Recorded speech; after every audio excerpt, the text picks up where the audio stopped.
Well, Dale, thank you so much for joining me in this episode of Lynch with a Leader. It is an honor to get to spend some time with you. Thank you. Super excited. Glad. Well, I remember the very first time we met, we got to break bread at Cracker Barrel. You can't beat a good breakfast at Cracker Barrel, can you? Of course, everybody around our table knew you and came over and talked. The mayor. Well, so, it just means you. I eat there too much. That's what it means. Right. I just eat there too much. That's right. One of my favorite things about meeting you is passion. You exude passion. Walk me back to Dale growing up.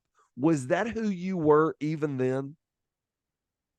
It actually was. One of my teachers called me Sunshine, and I've just always been passionate. Got that from my dad. My dad was the superintendent, so I guess a politician, whatever. And he just loved kids. He loved people, and I watched my dad love his life, love what he did, loved why he did it, and it rubbed off on me. You know, as you look back on that's a very interesting part. I didn't know that part about your journey. What did your dad infuse in you that you're still living out today? What are some of the deposits that he dropped in you he may have never even meant to, that helped define who Dale Alexander is today? So my character leaves a wake. And my company, I'll get emotional about this. I had tremendous parents. If I could be a tenth of the man my father is, I will have succeeded beyond my wildest measure. My dad was a school superintendent, became a school superintendent at the age of 34. His longtime mentor suddenly dies. He gets thrust into the spotlight of leadership. It's the first year of integration in Georgia schools. As a 34-year-old new superintendent thrust into the spotlight, and your first day on the job, and there's state patrolmen lining the top steps of your high school. And my dad handled that day, that year, and the next 21 years with amazing grace and character. And my company manages benefits for schools. So I've come behind my father in an industry dealing with schools, and hundreds of people have, over the years I've talked to in 37 years that have known my father, not one of them has ever said anything less than my father's a great man. Our house was shot because of decisions my father made about kids and not about race. We were run out of a town. We lost friends, and I never knew it about my dad. Never said that. I remember being at a finalist presentation one night in South Georgia, and I mentioned my father was a superintendent 20 miles away, and he stops me, and the board chairman stops me, and he goes, "Hold on, is your father Warren Alexander?" And I said, "Yes, sir, he is." And he looked at everybody, and he goes, "I know this boy's daddy. He's a great man. He must be a great man too." And when he said, "Is your father Warren Alexander?" I couldn't wait to tell him, yes, he is, because I knew the gift I was about to get, because I knew my father walked his talk, and I walked behind his legacy, and I stood on his shoulders, and I came behind him, and it made my path easier. It could have shut my business down, but I couldn't wait to tell people Warren Alexander is my father, because I knew the kind of man he was. And there's 1,000 other stories about my father. It's an incredible man. That's powerful. Where did, and I know you and I spent a lot of time at breakfast that morning talking about your faith. And faith is a massive part of who you are. Where did that faith really become real to you? When did it become yours? Watching mom and dad. It was theirs. And you know, that saying, more is caught than is taught. It's so true. And, you know, preach a sermon, and if you have to use words, you've heard these things. And I just lived in a sermon of my parents. And my mother, I mean, I just grew up in a sermon, and not legalist. I just grew up watching. I've got a sheet in there, the things that my father taught me that I framed. I just wrote it to him one time. There's 60 or 70 things my dad taught me, and I gave it to him for Father's Day. And it's, you know, I mean, how to throw a ball, how to hunt, how to tithe when things are tough, how to run a business, how to love your wife. I mean, just a thousand, things that my dad taught me. And just began to see the truth of Jesus. I just saw it in my parents, and I just watched. I had open eyes and open ears. I just listened. Crazy. I just listened to my mom and dad. And sure, did I tell them, open up to them all the time? No, other friends, but man, they were great people. And it's just taught me more is caught than is taught. There's a lot of parents listening into our episode today that go, Dale, my kids are teenagers. They're really not paying attention to who I am or how I live, because this is going to tie into where we're going today. Yes, what would you tell them? Yes, don't believe that. Do not believe that. Do not believe that. But there's a great book. This is great. There's a great book called Parenting Beyond Your Capacity. I think it's Reggie Joiner. Parenting Beyond Your Capacity. And I read this book, and it was about intentionally placing people. If you know your kids, well, they just don't listen to me, which they do. Don't believe that. One day they're going to learn. They're learning all the time. Don't believe that. But this book says to intentionally place people between you and your children that will say things that you want said, but they won't receive it from you. I go around and I talk about money, and you can't believe the people that will write me or email me or talk to me after a talk, and they come up and go, man, I gave my kids this book and they're tearing this thing up. And they came up to me talking. I've been telling them this for 5 years. Yep. And look, you didn't listen to your dad sometimes, and I didn't listen to my dad sometimes, but there was somebody in my life, a youth advisor, a youth leader, somebody, a coach, right? A teacher. And you know who these people are that have credibility. They have currency with your children. Get those people in your kids' lives, because they'll talk to them, and they don't have to tell you what your child said, but they're going to tell the wisdom that you want to say, but you can't say it because they're not going to receive it from you. They'll receive it from somebody else that has that, as Andy says, moral credibility, the credibility you earn by walking your talk, right? When you were choosing your pathway, so you graduate high school and college, and you're standing at the crossroads of all these different opportunities. What made you choose what you did? What made you choose going down the route of the insurance route? Okay. Because it plays into who you are today. Talk a little bit about that. So out of college, I'm I'm a South Georgia guy. I was born in Hayhire. No one knows where Hayhire, Valdosta, Georgia. Nobody knows where Hayhire. I was born in South Georgia, Valdosta State, Georgia State, studied accounting, hated every day of it. That's another story. Got out, loved God. God landed a love of studying money. I don't know why, but God just I loved studying money when I was 19, 20, mutual funds. And I loved it. I know he poured it into me. And we'll come back to the tangent points of my life. Don't let me forget the tangent points of my life. So I got out, financial planning firm. When I got out of college, I looked like I was 7, and I'm trying to tell millionaires what to do with their money, right? So I was decent, but left and went to the insurance industry, working in employee benefits. My parents were both educators. Started working in benefits with schools, said I can do this better, had some goals I wanted to accomplish once I did that.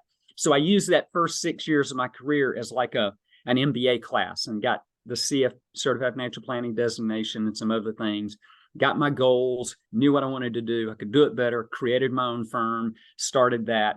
So while being a CFP, I am a certified financial planner. That's not what I do, but it's what I've studied for 30 some odd years. And I love the study of money. And it was just, kids will ask me, and I just say, God just landed that on my heart. It was what I would talk about. It was where I forgot what time was. I forgot to eat when you're doing it. There's a difference in a job and a calling. People will pay you to do a job. They'll watch you do your calling. And so, anyways, God just slung it in my heart, and it's been cool to be able to kind of still do financial planning in what we do, even in benefits. So I still get to use it. And you've had it. And then this book thing happened. Oh my gosh. And you've had an incredible career, and you've built a great company, but here you are in the phase of life. Most people are slowing down. They're getting to the point they're going, man, I have paid my dues. I have done my thing. And here you are traveling the country talking about the talk. And we're going to have links in the show notes that people can go and find out about this book. Tell me where the talk started and why you said, I have to do something with this. So I tell people my life has been ordered and ordained by God. And if you look back, I know this is where I'm supposed to be, exactly doing what I'm supposed to do. My dad was a superintendent and mom taught. My company works with schools for decades. I've been a youth advisor at church for years. I've been a speaker for decades. I love the study of money, all these tangent points. I love writing. And so everything leads right now to me doing this. To your point of slowing down, I believe, I'm 59. I believe that my most influential years, without a doubt, I've said this all the time, are going to be in my 70s.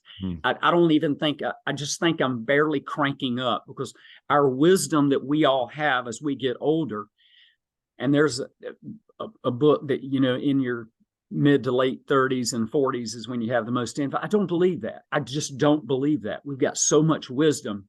We should be starting to really crank up what the influence we want to have in our lives. And that's what I see I'm going to be. Back to your point, I'm always talking to my kids about money.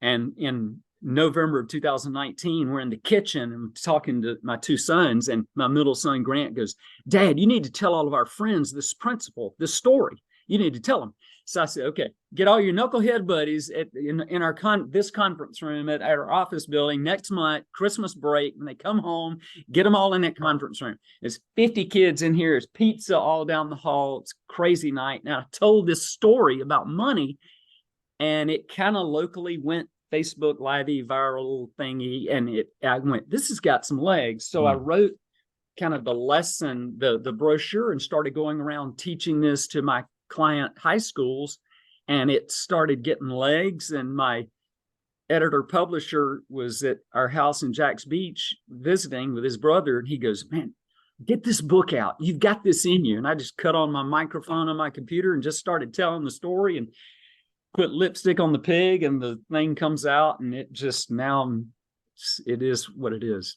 And you tell students, and I've heard you say this so many times watching your speeches and reading your book, you tell students that they are about to make in their young adult first check years the single biggest decision, life decision.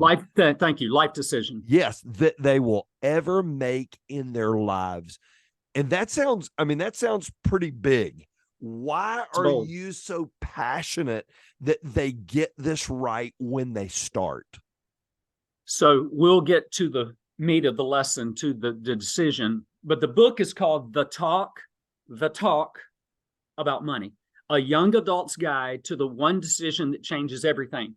And they have this moment in their life. They're going to be able to make the most important life decision they'll ever make in their life. Now, I tell kids when I speak, you ought to pop back in me and say, hey, the person I choose to marry is my most important life decision. And I'd say that's very important. If we don't get money right, half of our marriages are gone. That's right. And many of the other half of marriages that make it aren't as great as they could be because of the weight and stress of money. Money is not hard. It's just when you can start and what you do. They're this crucible, this very important moment in their life, this decision point, and it's not going to be hard for them. It's not. Money's not hard. There's just a lot of stuff trying to make it almost impossible. And you just have to understand that and know what you're up against. But it's not hard. But that decision on money and that decision on giving and what owns you is one of the greatest life decisions. It's the greatest life decision you'll ever make. And I make sure I never say decision. It's always a life decision. That's right. Because in that moment, they get to do it right. And if they do it right, the dividends later are going to be amazing. If they do it wrong, the pain later is going to be amazing. You've said something really interesting. Discipline weighs ounces, regret weighs tons. So let's talk about this discipline. You talk about 70, 20, 10. unpack that for everybody listening in and watching today. So here's the most important life decision.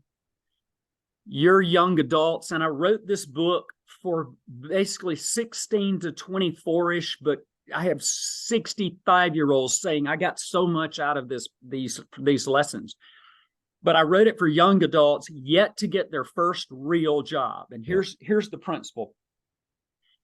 Your children, or you may be starting out, if you're watching this, starting out in a new career. Your young adults are going to, at some point, get out of school, get out of college, and get their first real job. And when they get that first real job, they're going to go from making basically nothing to the most money they've ever seen in their life on a regular basis. When you get that first job paycheck, instead of taking and spending all 100% of it, I want you to stop and only take 70% of it. Live on 70% of that paycheck. Invest 20% of it, and look at me, give 10% of it away. I don't care who they give it away to, Mike. That's not important right now. And side note, that's above my pay grade. God will grab their heart and teeth. That'll come later. I don't care who you give it away to. It's not important. Give it away. Make 70 your 100. By the way, you know what the average American does? We're so cocky and arrogant about how much money we're going to make in the future. We don't even stop at spending 100% of that first job paycheck. Oh, we're better than that. We go get credit cards and load up on debt and live on about 105% of that first job paycheck. And you will never back down from that decision. You will never, and you can't say, well, I'm going to out-earn my way out of that deal. I may not start on 70 now. I may start on 103, but when I make more, I'm going to earn my way out. No, you won't. No, you won't. 51% of adults that make over $100,000 are living paycheck to paycheck. 30% that make over $250,000 a year are living paycheck to paycheck. Mike, most money problems are not problems about money. A young girl was in an auditorium one day up in the top left, and she says, I can't live on 70% of my income. Now, she's on a part-time job. She goes, I can't live on 70%. And I knew where this was going.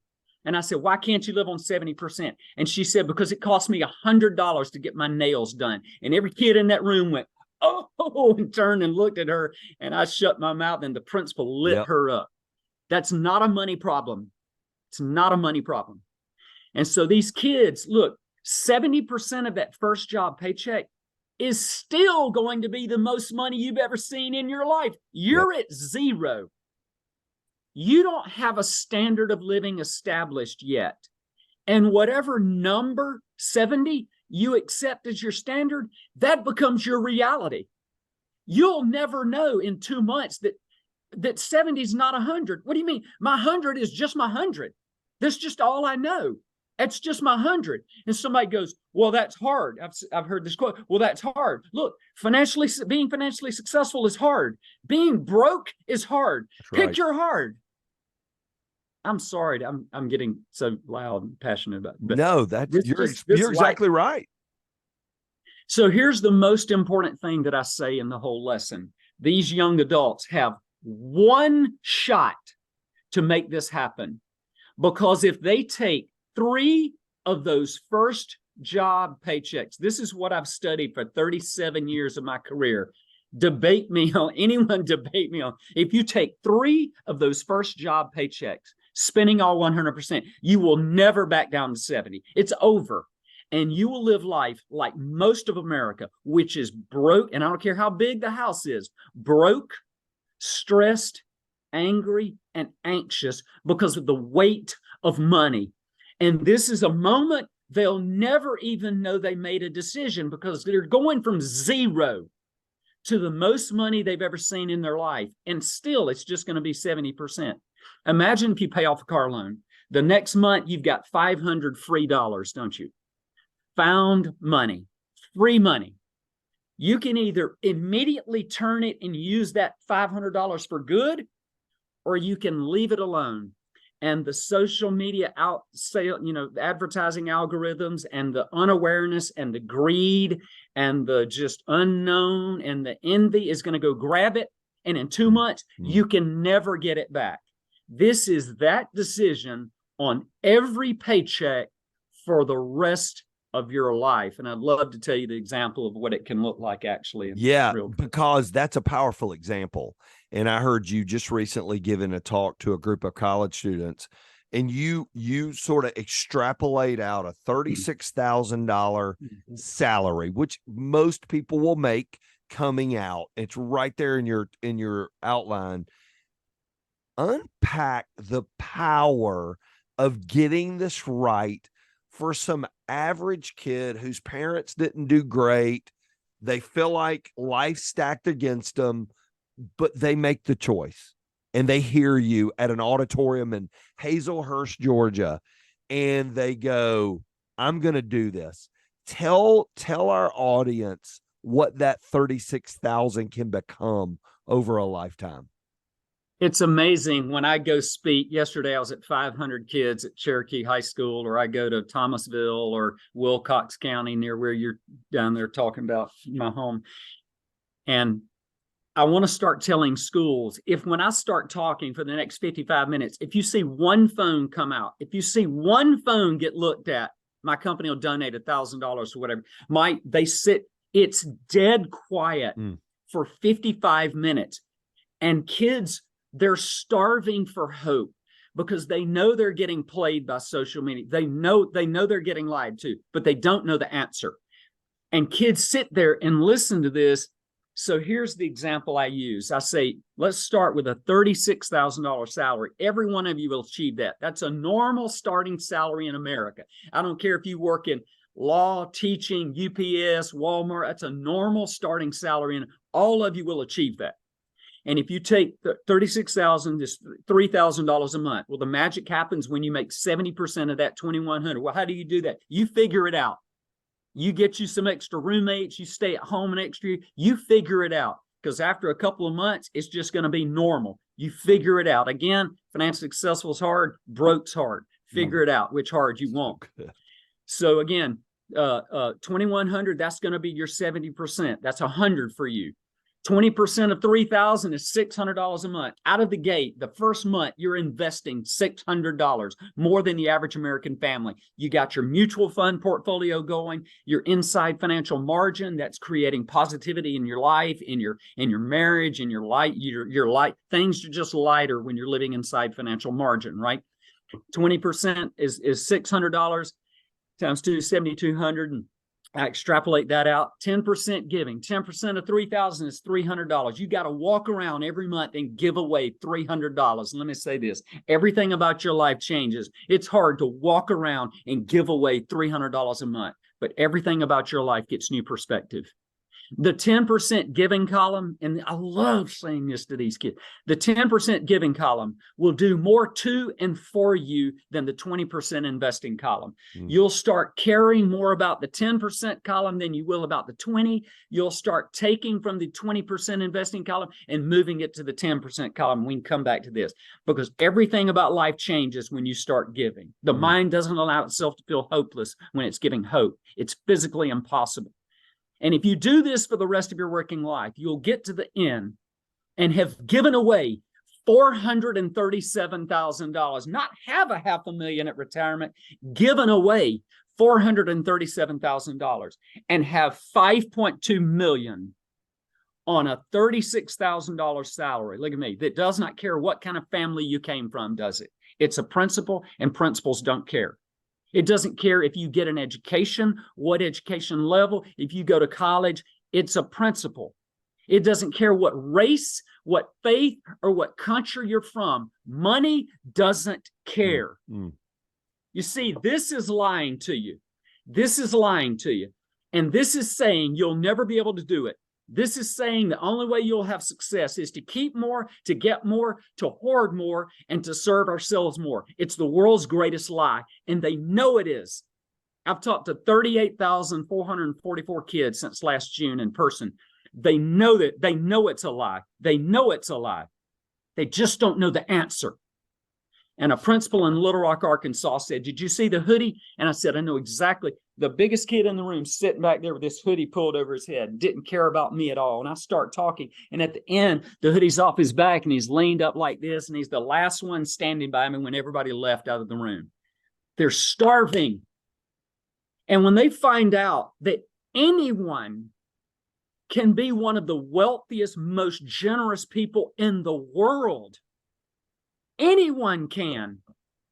And this doesn't want you to do that, but they know there can't. There's got to be an answer. And this is an answer for them. And all I am, Mike, is just the pen that God grabbed. This is his message. I'm just the pen that he grabbed and wrote it with. This ain't my message. It's his. But they know it's the answer. But the giving part is what I love the most. You know what's so interesting in that? And you said something, I heard you say one time, people come to people who are givers. There's something contagious. They may not even know that you give. What is it about a giver that affects how they're viewed by others? What is it about their countenance? What is it about their life that makes them so contagious to other people? So part of the greatest part of this talk is my slide. It says, why do I give? And I asked them, I said, y'all may know people dealing with things, anxiety, loneliness, anger, depression, even worse thoughts. And part of it is because, again, what this is telling me to do, what I'm looking at much of the day, every day, what we are, is telling me to get more for myself, keep more, hoard more, serve myself more. That is the world's greatest lie. And if you're just sick and tired of being sick and tired of having no hope, a young girl 2 weeks ago came up. She let everybody leave and she turned around and nobody was there. And she walks up and she goes, from an affluent school, and she looks at me and she goes, her head's down. She goes, how do I get hope? And I said, let me tell you how to get hope. It's about flipping the script and becoming second and serving others. The mind, God even built in our brains. Why would nature does the opposite, the law of entropy. It does the opposite of this. God built in our brains a reward system when you do good things. Dopamine, oxytocin, serotonin, endorphins, chemicals that get released when you do good things. Why would nature do that? That's one proof there's a God. Why do you care? Why is there a reward system? And the selfish reasons are the law of reciprocity. The world reward, you can't outgive what you outget. Try it. You can't outgive what you outget. And this is the example I get.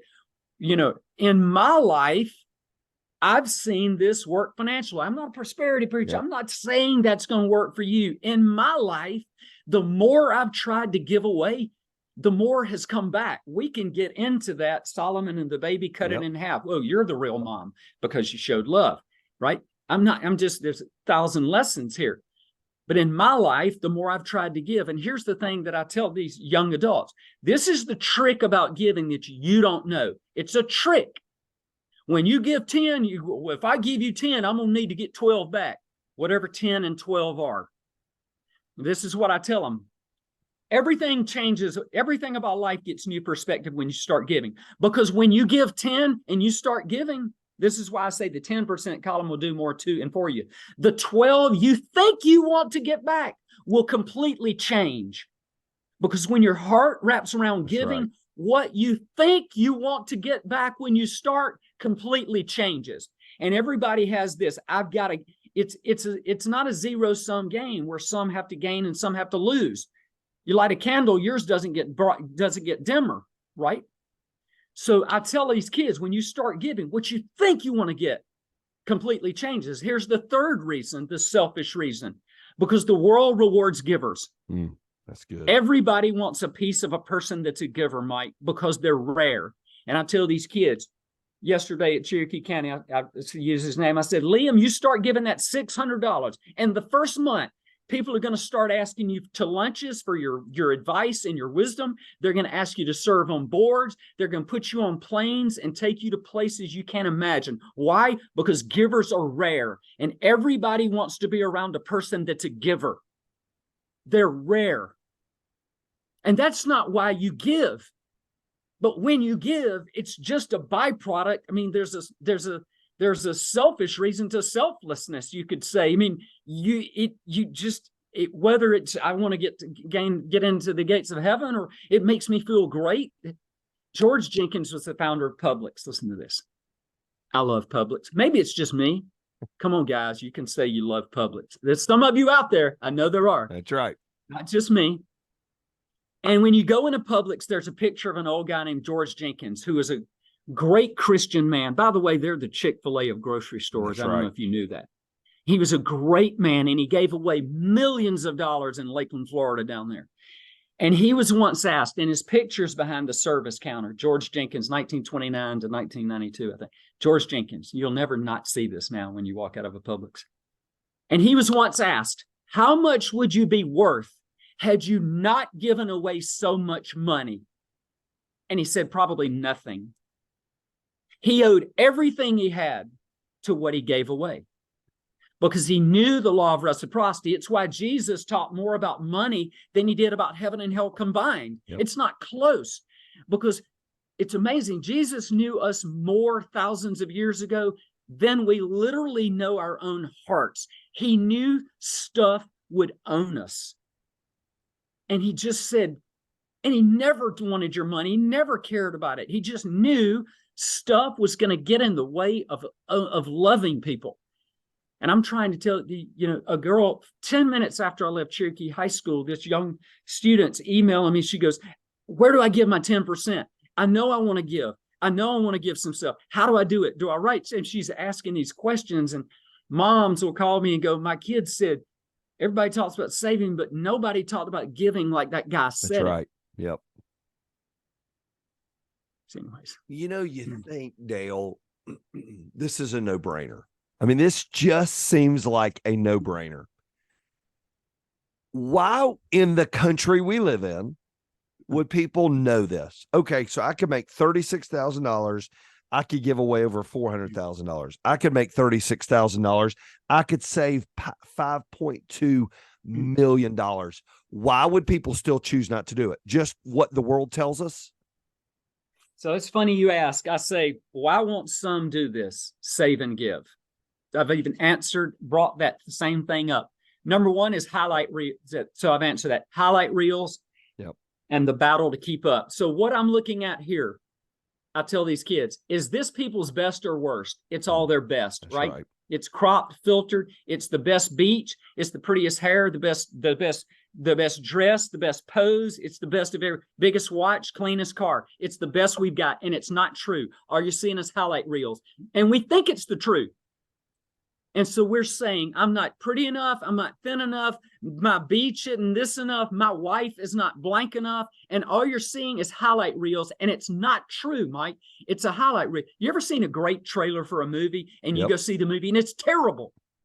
It's because all you saw was the best and you got played. But you took it for the best. And this is it's just tearing us up relationally, spiritually, financially, emotionally. It's tearing us apart because I'm not keeping up. But you're trying to keep up with something that's not there. It's like being a blind man in a dark room looking for a black cat that's not there. It's not true, right? The second reason is stranger danger, not what you're thinking of.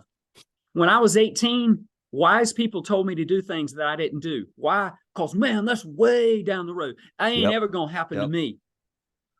Me thinking of myself at 59 years old when I was 18, 59-year-old Dale was as foreign to me as passing a random stranger on a sidewalk. Yep.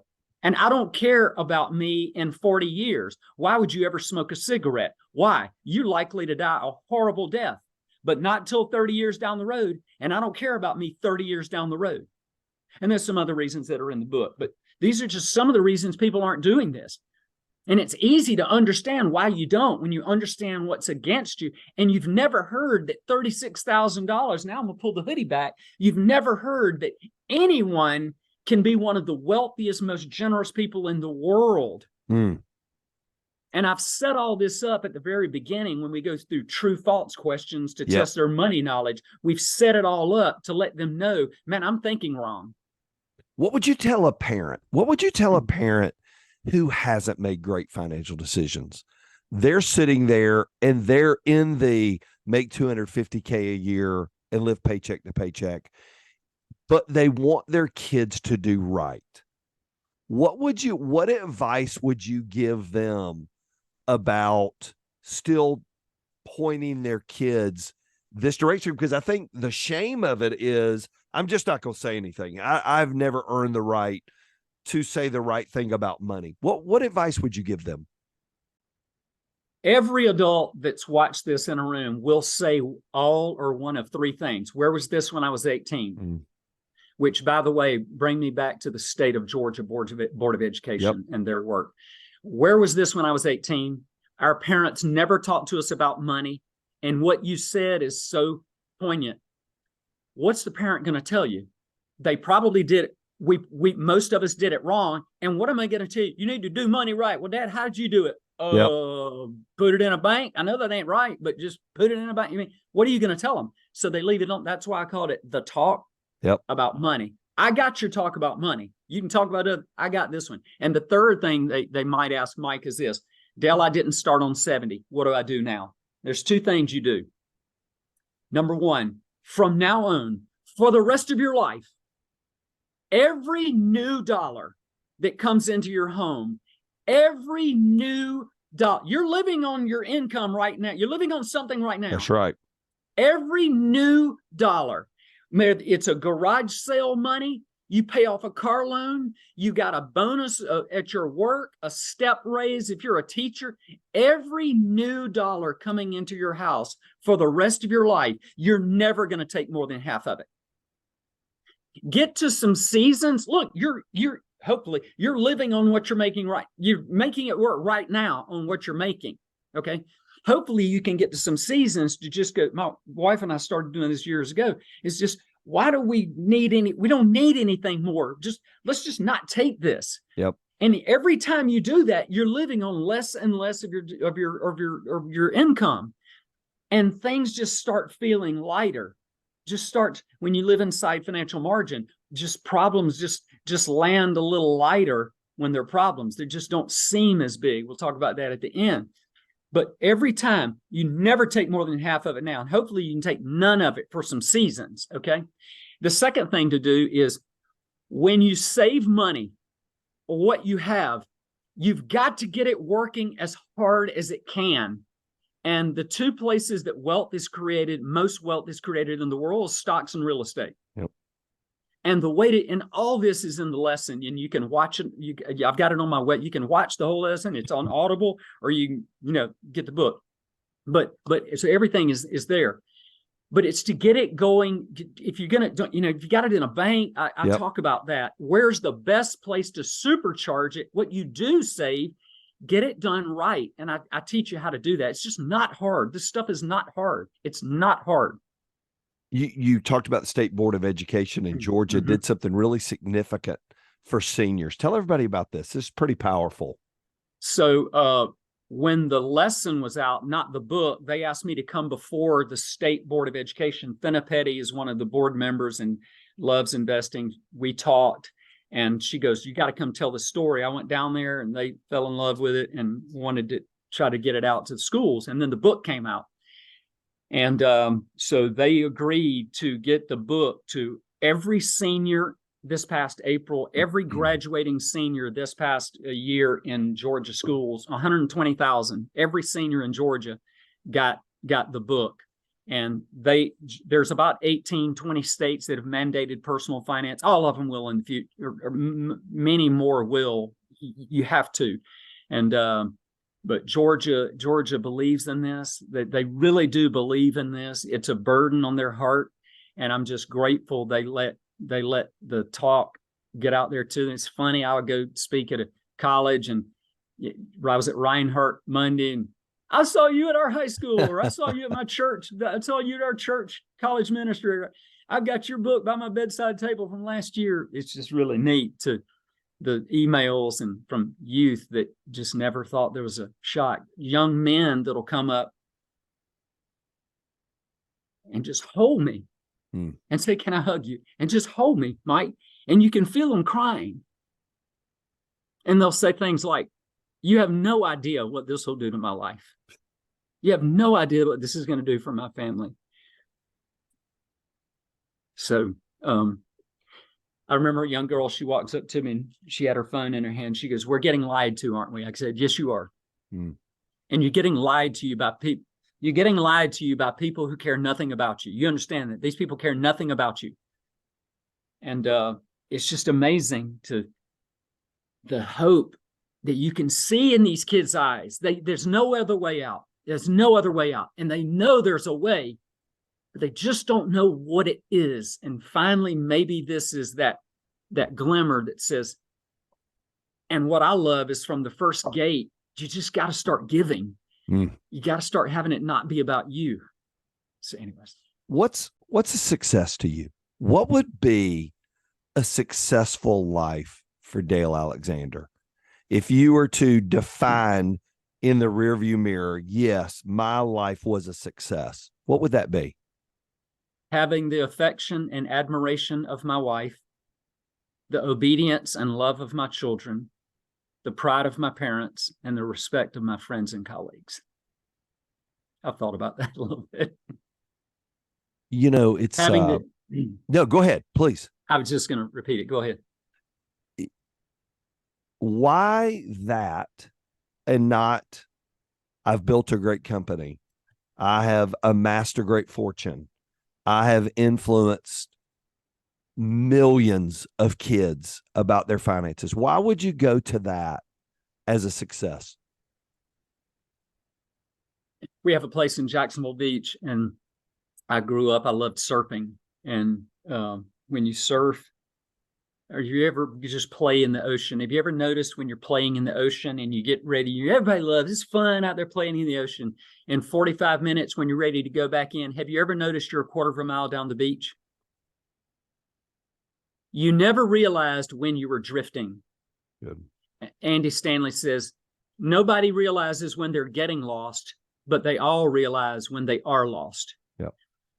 And Mike, I would tell the kids, if you're surfing or something like that, the way to solve that is you've got to have home base. And you say my wife's sitting up there in a chair and know where home is, and paddle back to home. Know where true north is. Know where true north is. Forget the wave. Yep. Forget the wave. There are more waves. Forget the success. There's more success. Forget that. Where do you need to be back to? Because if you don't, you're going to wind up down the road and it's no fun. And so if I have the affection and admiration of my wife, it's going to take something to keep that. It's going to take something to keep that. It's going to take awareness and not drifting to keep that. If I have the obedience and love of my children, it's going to take, because it doesn't matter what I say. You could be, standing up on the sitting down on the outside, but you're standing up on the inside, and that's going to come out in life. The obedience and love of my children, the pride of my parents, and the respect of my friends and colleagues. And if I try and focus on that, it affects every conversation. It affects every principle. It affects every decision. It affects every sale. That junk, who cared? That junk. But what about those things? And that's true north. That's my wife sitting on the beach. That's where I paddle back to, right? And you just have to know what your true north is. You got to know what it is. You got to know where you're paddling, or you're just unaware. I brought some furniture back from Fayetteville, Arkansas one time to Atlanta, and I started at 6 o'clock in the afternoon, put back Garmin, put it in. It was going to have 12 hours, Canton, Georgia. And at 3 o'clock in the morning, I'm by myself, and I see the sign that says at 3 o'clock, middle of the country, it says Louisiana state line. Why am I in Louisiana going from Fayetteville, Arkansas to Atlanta? I'm in Louisiana, and I felt lost. And until I found somebody and got guidance, I felt it was no fun. You never realize when you're getting lost, but you realize when you are lost. So no true north. When life is said and done, the Bible says in the book of Acts that David lived his purpose in his generation, and he was done. I believe we all have a purpose. What do you think was the unique purpose wired into Dale Alexander that God gave you? That's the purpose for you in this generation. I think that I know that he just said, I'm going to give you this. And I'm writing a speech now called Better Than You Found It, What the World Needs Now. And we've all got something And we've all got something, some gift. Well, I ain't got to get, somebody said everybody's got a purpose. You can always serve as a bad example, but but we've all got something, and something could be something hard you came through. That's right. Saw a quote the other day. Your story may be someone's survival guide one day. And so I think God just landed on my heart. Your thing, Dale, your gift to the world is going to be money and the ability to tell a story about money. I don't know why. I said, God, I don't know why you chose me for this. But as long as it's in your will to keep doing it, help me to do it well. I don't know why this is my thing. I know it's my thing. It's not close. He's kicking the doors down for me to do this thing. And he just landed it on my heart years ago. And I know it's here. That's why what I'm here to do. Anything else you'd want to share with folks today? So let me just share how I close a talk at an event. Imagine you're a young adult sitting there, 17, 18 years old, and you don't know what your life is going to have. And here's how I will close a talk. I say, everybody look up at me. Look at me. You're going to remember this moment like it was 30 years ago. And I want you to imagine you're sitting in this massive backyard, gorgeous zoysia grass, and this huge home, and the oak tree and pine straw and a flower bed, and there's kids running around. It's some charity event at your home. There's kids running around all over the place, and you're sitting in an Adirondack chair. Maybe you're looking at a marsh or a farm, mountain, beach. I don't know what you're looking at. And I just want you to remember this moment, because you're going to remember this like it was yesterday. But in 30 years, and one of the kids runs up and they jump up in your lap and they grab your face and they pull you right up to their face and they say, Grandma, Grandpa, how did you do this? And you're going to laugh when you say this at how fast it happened. I remember a long time ago, and he even said I would laugh at how fast it happened. This little short, bald-headed, kind of creepy dude came to my school and stood on the stage. And he said, if I would make 70, my 100. He said, everything about my life would change. He said, my marriage would change, how my kids act, the opportunities they have, our vacations would change. He said, my grandchildren's lives would change on one decision. And I don't know why, but I believed it. And that, baby girl, is how we have all this.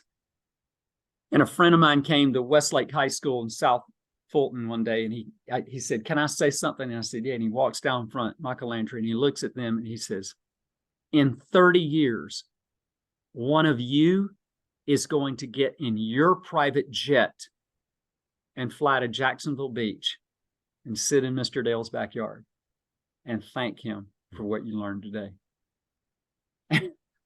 Gosh, that's so powerful. So that's just what I want. This is a giving part of the giving bucket of our lives, is to just go around, and I don't get paid to go give books and ride around and stay in hotel rooms. I'm not saying that. I'm just telling kids this is the greatest part of my career. It's not close. And it's just what giving does to you. So I just appreciate you and letting me tell this story, because somebody will grab something out of this and change somebody's life.